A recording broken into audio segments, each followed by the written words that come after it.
সুন্দর করে ভিডিও আমরা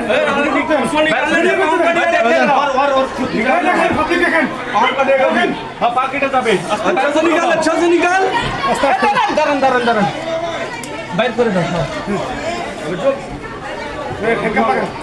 সাথে কাপড় দেন দেন ভিডিও পুরো গ্রুপে দেন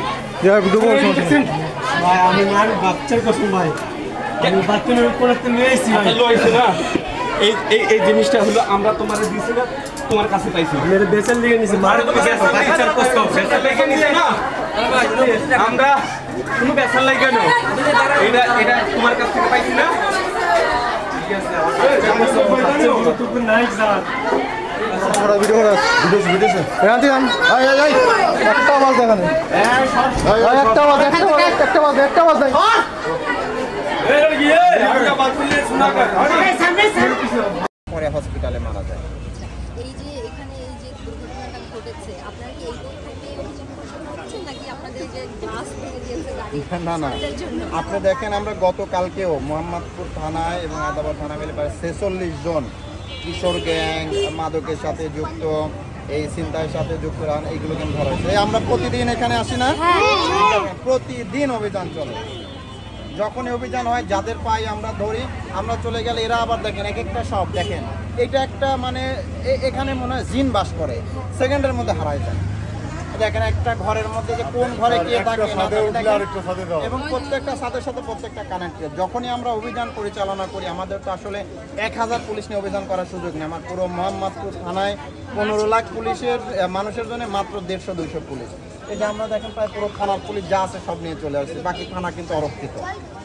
বুঝতে পারছেন, মানে আমাদের যতটুকু সামর্থ্য আছে তার সর্বোচ্চ দিয়ে দিন রাত, রাতে আসোরা জানে আমরা রাতে আসি না, দিনে আসি না, যাকে পাই দেখা গেলে যুক্ত আমরা ধরি না।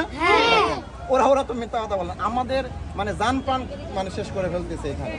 তো ধরেন যে এত বেশি মানুষ অল্প জায়গায়, আর এরা হচ্ছে যে এত বেশি অপরাধের সাথে যুক্ত আছে। মানে এখন তো আমরা সেনাবাহিনী র্যাবের সহযোগিতা নিচ্ছি এবং আমরা তো আরও যে পিসিআর থেকে ফোর্স নিয়ে আসি, রিজার্ভ ফোর্স নিয়ে আসি। আমাদের ধরেন যে লোক ধরতে কোনো অসুবিধা নেই, প্রচুর লোক ধরা হচ্ছে।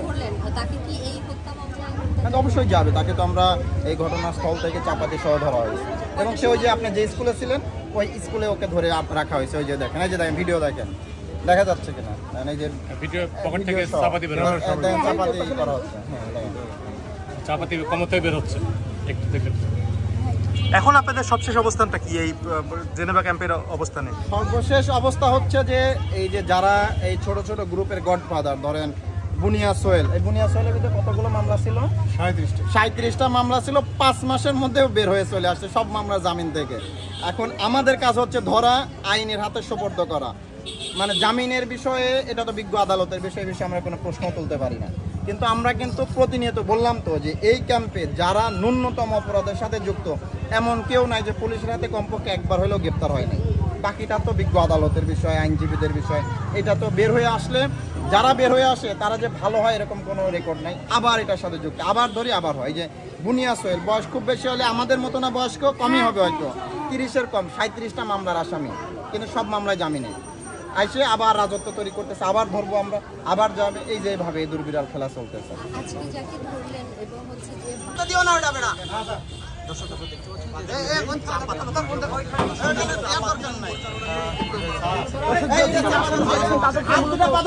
পুলিশের বিশেষ অভিযানে কিন্তু তাদেরকে গ্রেপ্তার করা হয়েছে। আমরা দেখেছি একজনকে গ্রেপ্তার করা হয়েছে, আরেকজনকে কিন্তু পুলিশের বিশেষ অভিযানে জেনেভা ক্যাম্প থেকে তাদেরকে গ্রেপ্তার করা হয়েছে। তাদেরকে হাত করা করিয়ে কিন্তু পুলিশের গাড়িতে রাখা হয়েছে। গত 2 দিন যাবত কিন্তু এই জেনেভা ক্যাম্পে অস্ত্রটা দেখেন, ওটা কি কার পকেটে ছিল? এই তুই অস্ত্র পাইলি কই? করেছিল তুই পুটকির মতো ভরছিস শালা। আমি নিয়ে ভাঙের দোকানে বেচতে নিতেছিলাম। ওই জন্য তুমি পাছার মধ্যে নিছো? পাছার ভিতরে পরে ঢুকাইছিল দেখা। পরে ঢুকাইছো পাছার মধ্যে? আগে দুইটা দেখে আমি দোকানে হইছে, কিন্তু আগে দোকান হয় না। ফয়সাল কে তুমি? আর এই কি অস্ত্র দেখি কোনটা কোনটা করছো? আমার এই দেখেন অস্ত্রটা বাঙালি ছেলে। অস্ত্র দেখা দেখেন অস্ত্র। অস্ত্রটা দেখেন, অস্ত্রটা কি ভাই করতেছিস? সামুরাই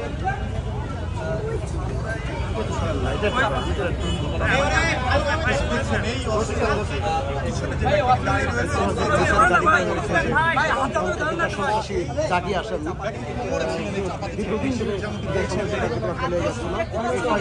অনেক হত্যাকাণ্ড অনেক হত্যা মামলার আসামি পুলিশ আসলে সেলিমের আগে পিছনে কি আছে দেখো সেলিমের আগে পরে কি আছে মোহাম্মদ আব্দুল্লাহ সুবহান নাকি সেলিম এবং ফয়সাল নামে দুই সন্ত্রাসীকে আমরা দেখছি একজনের কাছে